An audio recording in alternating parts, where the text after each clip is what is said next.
दिल के फफोले जल उठे सीने के दाग से। दिल के फफोले जल उठे सीने के दाग से। इस घर को आग लग गई घर के चिराग से। दोस्तों, मेहताब रायताबा का यह शेर कई मौकों पर हूबहू सादिक आता है।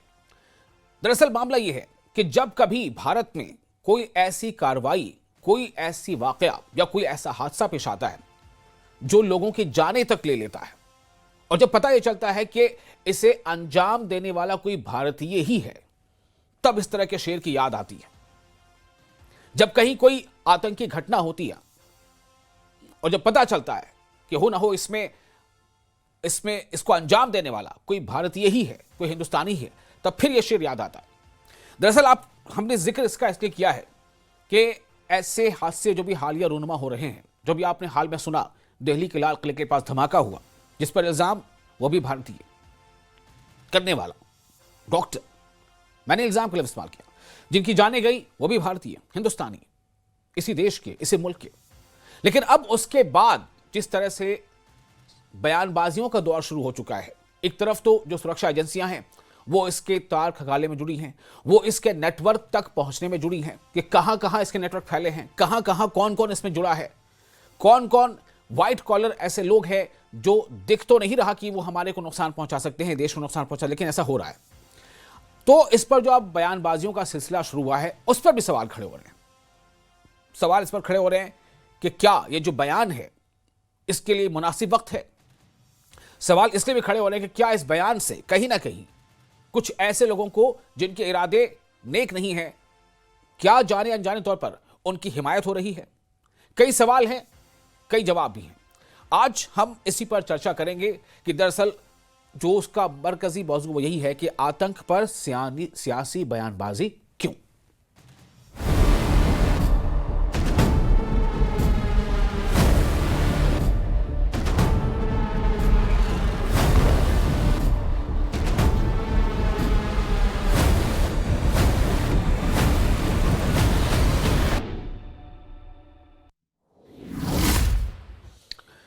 दरअसल भी हालिया दिनों जिस तरह से दिल्ली धमाका मामले की जांच आगे बढ़ती गई, इसका सिरा जो मिला था वो दरअसल नौगाम से ही मिला था, जम्मू कश्मीर से।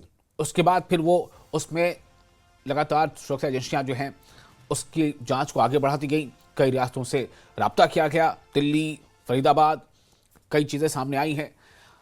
काफ़ी बड़ी क्वांटिटी में विस्फोटक पकड़े गए, ये भी आपको हमने पहले ही बताया है।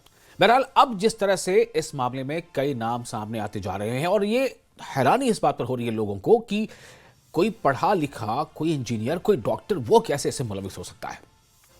तो जम्मू कश्मीर के कुछ नेताओं के ऐसे बयान सामने आए हैं कि उन्होंने कहा है कि आखिर ये एक लम्हे फिक्रिया है कि ऐसे कदम ये नौजवान क्यों उठा रहे हैं।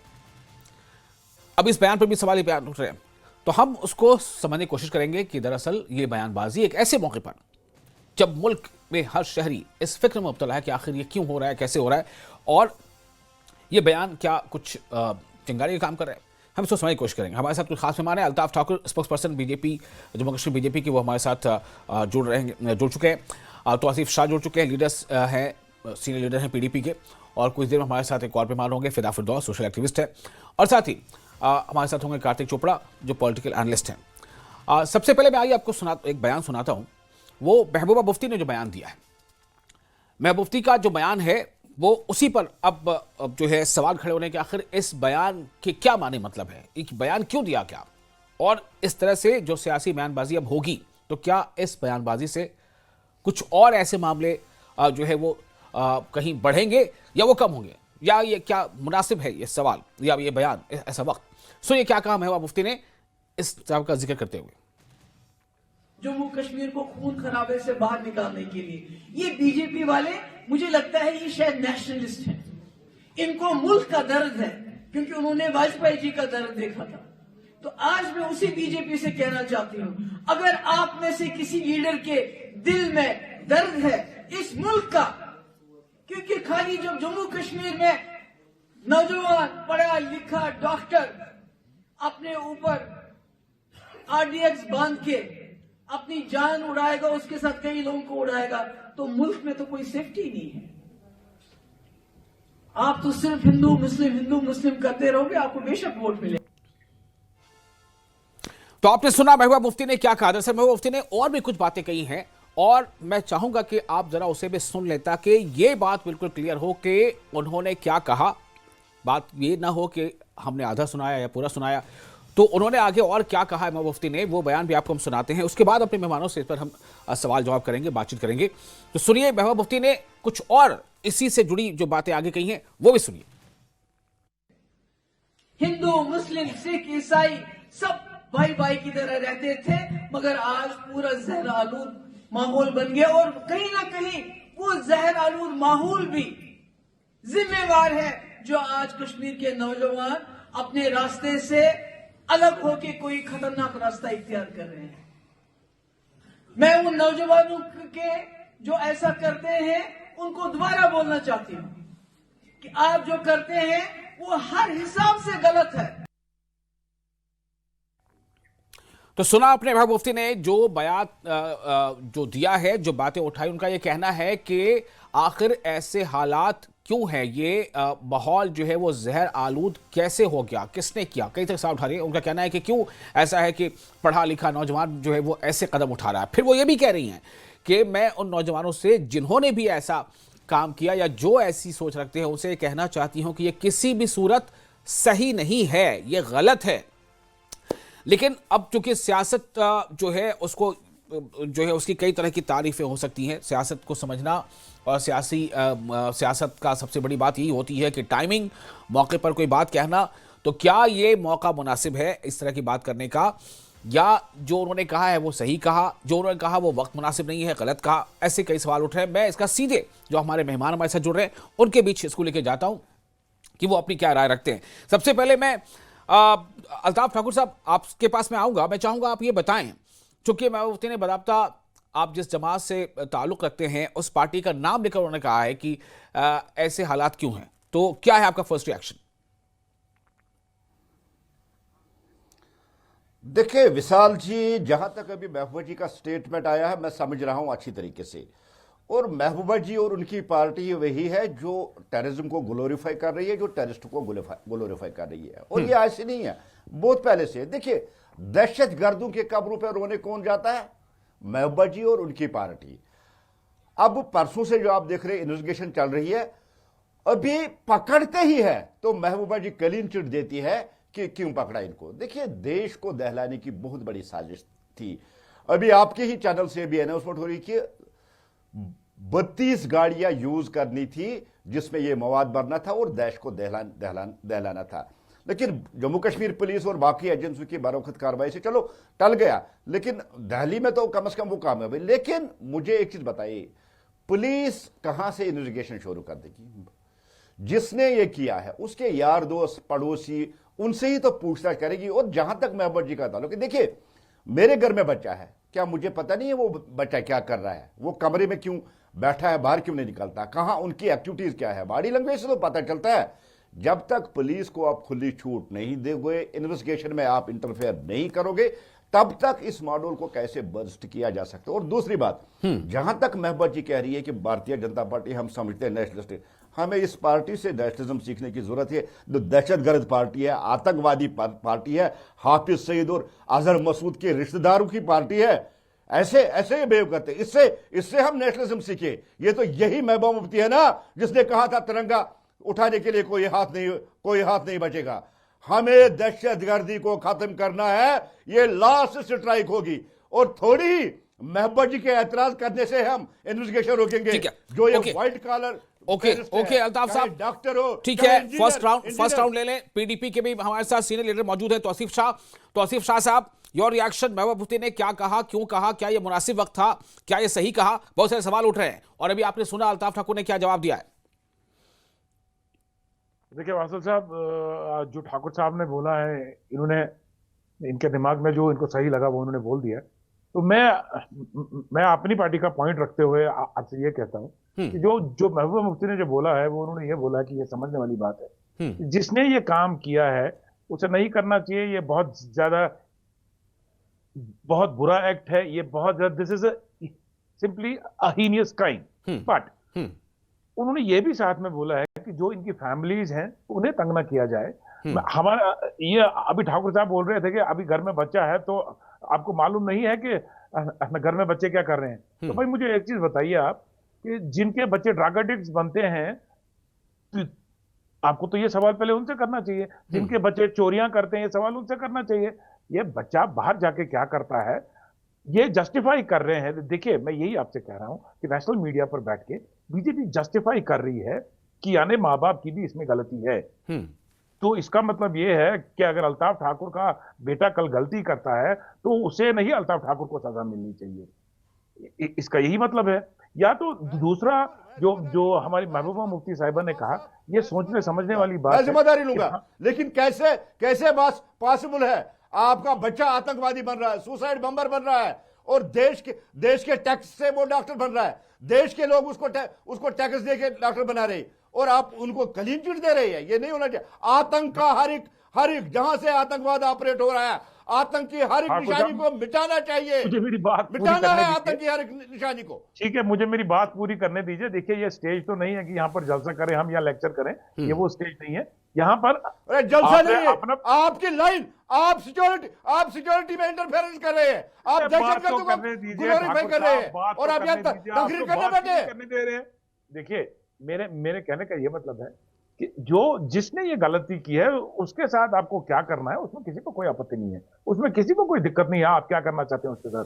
क्योंकि ये जवान जो था ये पढ़ा लिखा जवान था। ये रेडिकलाइज, हम कहते थे कि भाई एक अनपढ़ बंदा है जिसको रेडिकलाइज किया गया, जिसे बहलाया फुसलाया गया, जिसे गलत इस्लाम बताया गया। ये डॉक्टर है, डॉक्टर के पास ये नॉलेज है कि वो अपना इस्लाम पढ़ता है, उसे मालूम है इस्लाम में खुदकशी करने का मतलब जी आगे जाके दूसरी दुनिया में सजा लेना है, उसको सजा मिलेगी।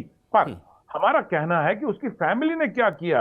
अब आप ये भी वहां पर ये भी एक पॉइंट बनता है कि आप ये देखिए कि एक डॉक्टर जो पढ़ा लिखा है 4 लाख रुपए की सैलरी लेता है, this a dream salary, it's a dream salary for any Kashmiri, it's a dream salary. क्या भाई आपको महीने का 4 लाख रुपए मिल रहा है, you are very satisfied, you are happy with your life, आप अपनी जिंदगी स्मूथली चला सकते हैं। तो क्या रीजन है, क्या वजह है?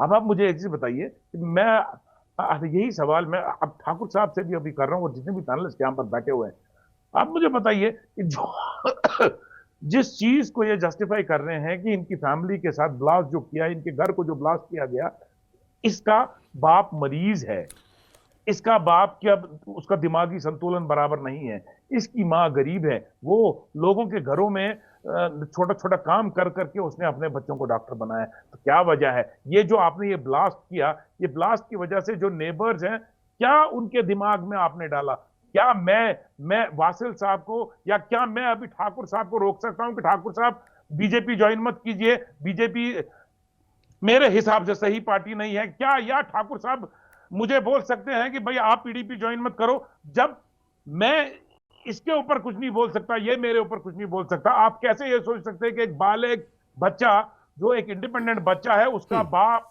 ही उसको टेररिज्म सिखाएगा? क्या ये बोलना चाहते हैं? ठीक है, okay, your point is taken. अब मुझे जाने दीजिए, दूसरे हमारे पास फिदा फिरदौस हमारे साथ मौजूद है, सोशल एक्टिविस्ट है, और हमारे साथ मौजूद है कार्तिक चोपड़ा, पॉलिटिकल एनालिस्ट। फिदा, मैं आपके पास आना चाहता हूं। अभी 2-3 दिन पहले ही फारूक अब्दुल्ला साहब का इसी तरह का बयान आया था। उन्होंने भी ये कहा था कि ये पढ़े लिखे डॉक्टर्स आखिर ऐसा कदम क्यों उठा रहे हैं, सोचना पड़ेगा हमें। उन्होंने कहा था उन्होंने आगे ये भी कह दिया था कि हमारे बच्चे के साथ बुरा हो रहा है।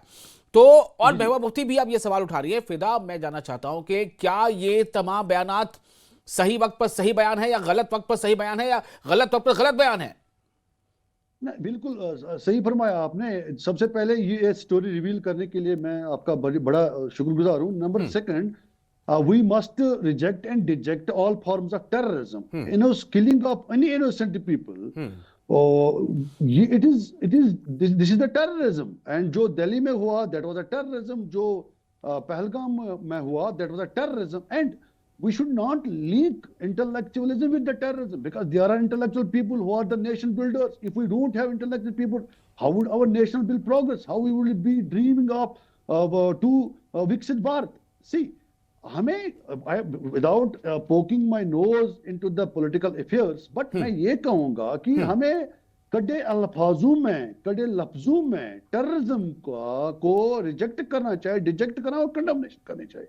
जो और दूसरा मसला ये है कि हम इस पे हमें ये सोचना चाहिए कि अगर हमारा बच्चा कोई बह गया है, कोई भड़क गया है, तो उसको रेडिकलाइजेशन करने की जरूरत है, उसको काउंसलिंग गाइडेंस करने की जरूरत, ताकि हम आगे बढ़ पाए। क्योंकि हम we need these intellectual people at the forefront of at the forefront of at various quarters. We जी। need these intellectuals as teachers, professors, doctors, intellectuals, writers, so that our nation can be progressive, and so that हम development हम कैसे कर सकते हैं। यही तो मसला है ना। तो मैं ये समझता हूं कि हमें इन शॉर्ट, इन नटशल, जहां पे भी कोई भी टेररिस्ट अटैक होता है, जहां पे इनोसेंट किलिंग होती है, उसको रिजेक्ट करना चाहिए और रिजेक्ट करना चाहिए, उसके लिए काम करना चाहिए कि ठीक है। हमें अगर इसमें कोई ठीक है। मुलवस है। नहीं, तो आपको ऐसा लग रहा है कि जो पॉलिटिकल पार्टियों के बयान आ रहे हैं फारूक अब्दुल्ला साहब के या महबूबा मुफ्ती साहब की, क्यों क्या ये वो लोग काम कर रहे हैं? आप जो कहा कि उसे अगर रिजेक्ट करना है, काम भी करना है उसके लिए, उसके सदेबाब के, उसके खात्मे के लिए, क्या ये उस तरफ उठाया गया कदम है? Political leaders are the legislators and they are the lawmakers. Their first and foremost law should be against terrorism. ये मैं कहूंगा because this is a noble profession. Political people are also intellectual people. They are the leaders. They are our leaders. We respect them. We all respect all the political leaders. And all the political leaders are the nation builders. Their first and foremost policy should be against terrorism, against drug okay, addiction. against Kartik those Chopra साहब मौजूद है हमारे साथ, political who are analyst. very- Kartik Chopra साहब, आप कैसे देखते हैं इसे? मेरा जो सवाल था अभी, बस जो बातें हैं, आप उन बातों को अगर आपने सुना हो, मैं उम्मीद करता हूं कि आपने सुना होगा। फारूक अब्दुल्ला साहब ने भी 2-3 दिन पहले ये सवाल उठाया था, मैं मुफ्ती अब ये बात कह रही हैं, तो मैं यही जानना चाहता हूं कि क्या ये बयान जो है वो सही है, सही वक्त पे दिया गया है, गलत है, गलत वक्त पे दिया गया है, क्या है, क्या इसका क्या असर देखते हैं आप? ये इनका जो बयान था, जहां तक इन्होंने कंडेम किया है टेररिज्म को, ये टेररिस्ट अटैक को, वो तो ठीक है। बाकी चीजें जो है बहुत ही ज्यादा प्रेमेच्योर है। महबूबा जी खुद भी चीफ मिनिस्टर रह चुकी है, उन्होंने भी टेररिज्म के दौर देखा है, उन्होंने भी वो जमाना देखा है जब बुरहान वानी के को ग्लोरीफाई किया गया था, उसके बाद जो हालात बने थे। देखिए आज की तारीख में हमको ये ध्यान देना है कि टेररिज्म तो बहुत ही डेंजरस है हिंदुस्तान के लिए, पर इससे ज्यादा डेंजरस है जो इस्लामिक रेडिकलाइजेशन का एक मुहिम चला हुआ है। हम लोग नहीं भूले लेट 80s और 90s का जो दशक था, जब इतनी कार्तिक साहब, मैं फिर से थोड़ा सा आपको रोकते हुए, क्योंकि आप इसको एनालाइज कर रहे हैं, मेरा सवाल यही है कि इन बयानों में क्या है, इन बयानों में आप क्या देख रहे हैं? क्या इन बयानों में अपने सियासत को चमकाने की कोशिश है? क्या इन बयानों में इस मर्ज का इलाज है, या फिर क्या इन बयानों में इस मर्ज के बढ़ने की कोई दवा है? क्या है ये आखिर? अगर इनमें मर्ज की दवा है तो ये बताएं कि ये डी रेडिकलाइजेशन कैसे करेंगे सोसाइटी में। ये भी तो सोसाइटी के नुमाइंदे हैं, इनके भी जो एमएलए आए हैं, ये चुने हुए एमएलए आए हैं, जो एनसी के एमएलए, ये भी चुन के आए हैं सोसाइटी से। रेडिकलाइजेशन सोसाइटी के अंदर होती है, और ये रेडिकलाइजेशन अब जो हो रही है बहुत ही ज्यादा खतरनाक है, क्योंकि ये पढ़े लिखे लोगों को रेडिकलाइज कर रहा है। ये उन लोगों को कर रहा है जिनको हम कहते हैं कि ये अक्लमंद है, जिन्होंने हिपोक्रेटिक ओथ ली है, जीवन और जान बचाने का जिन्होंने प्रण लिया है। अगर ऐसे लोग रेडिकलाइज हो जाए, तो जो रेडिकलाइज कर रहे हैं, जो प्रोग्राम चला रहे हैं रेडिकलाइजेशन की, उनको वीड आउट करना बहुत ही जरूरी है। और ये जितने हमारे पॉलिटिकल पार्टीज हैं जो पब्लिक के नुमाइंदे बन चुन के आते हैं, इनका पूरा बेस है, इनको भी पता करना चाहिए कि कहां से रेडिकलाइजेशन हो रहा है। ये नहीं कि बस सेंट्रल गवर्नमेंट को पूछे कि रेडिकलाइजेशन कहां से हो रही है। ठीक है, अपना ये कहना है कि पॉलिटिक्स आप करिए।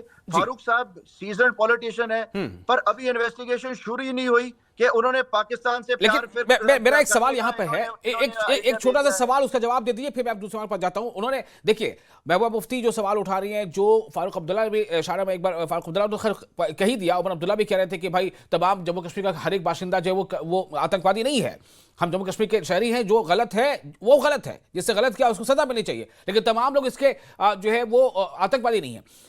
बात ये हो रही है कि जिस कोई आतंकी था, उसके घर को आप उड़ा देते हैं, तो उसका पूरा फैमिली उसके वहां रहती थी, उसके वालिद, उसके वालदा, उसके भाई बहन, सब लोग, तो क्या उसको जो लोग कंडेम कर रहे हैं, कह रहे हैं वो गलत है?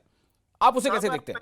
एक और एग्जांपल देता हूं। एक और मुल्क है जिसका नाम है सऊदी अरेबिया, जहां पे इस्लामिक रेडिकलाइजेशन शुरू हो गई थी, पर वहां का भी जो गवर्नमेंट है, उन्होंने भी बहुत बहुत डीपली जाके सोसाइटी में जाके जो जो रेडिकल पाए गए थे उनके भाई दोस्त रिश्तेदार जितने वाकफ लोग थे सबकी इंटरोगेशन करी है, तभी वो कंट्रोल कर पाए हैं।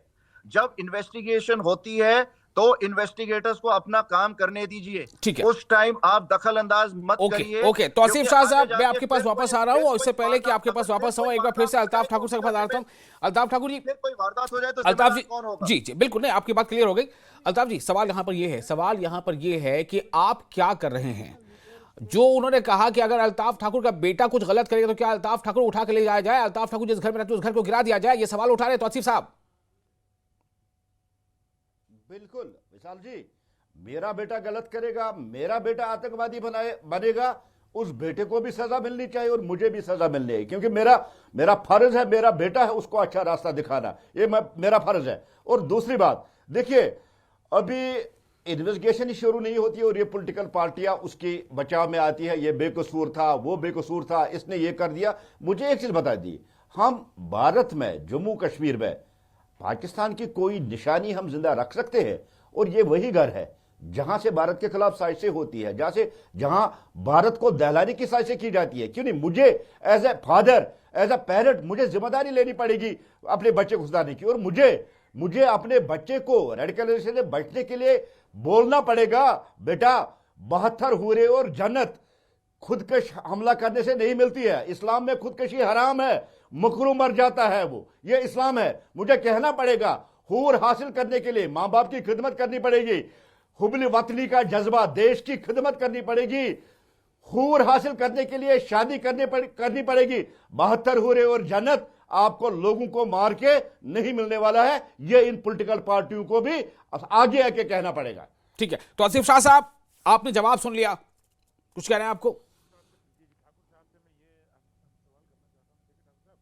तो सिर्फ हमने देखा जी जी मैं ये सवाल ठाकुर साहब से डायरेक्टली करना चाहता हूं कि हमने देखा कि पिछले चंद सालों में अप्रोक्सीमेटली 100 स्पाइस को गिरफ्तार किया गया, जो हमारे जो पार के दुश्मन है, जो पाकिस्तान बैठा हुआ है उसके लिए काम कर रहे हैं।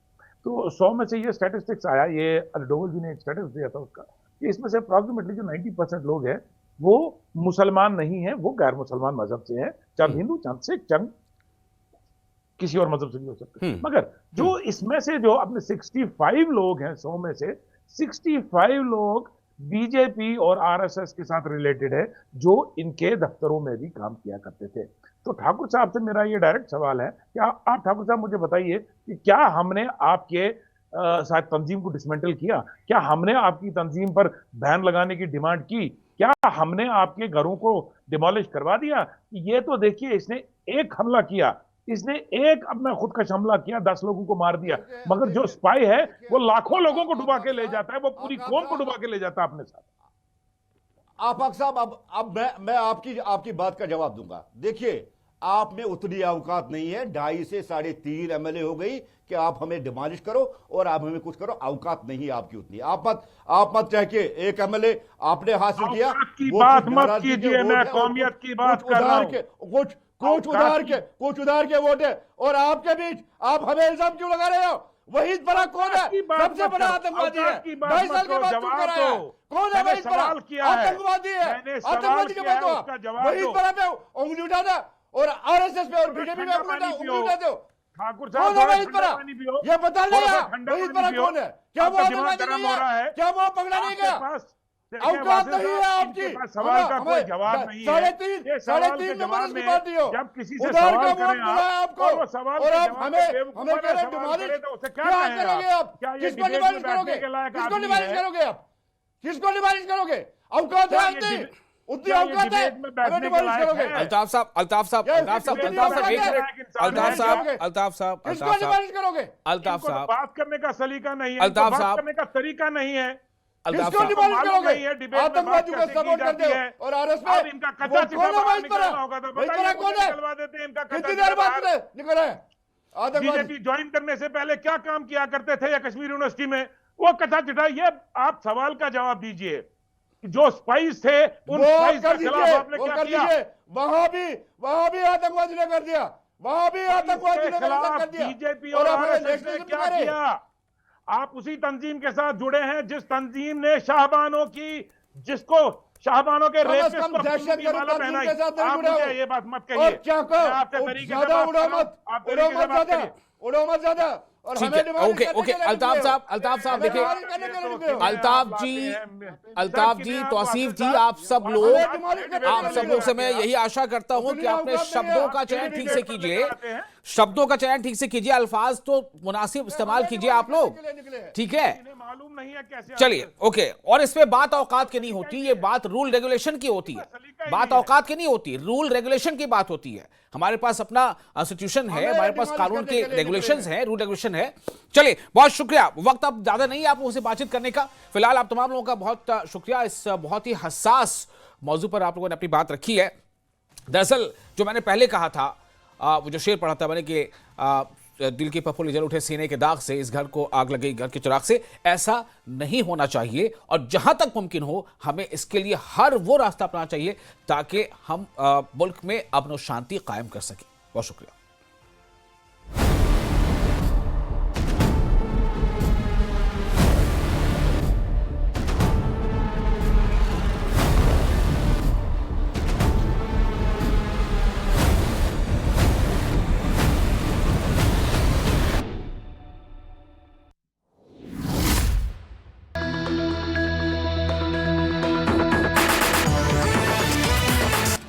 दिल्ली ब्लास्ट के आरोप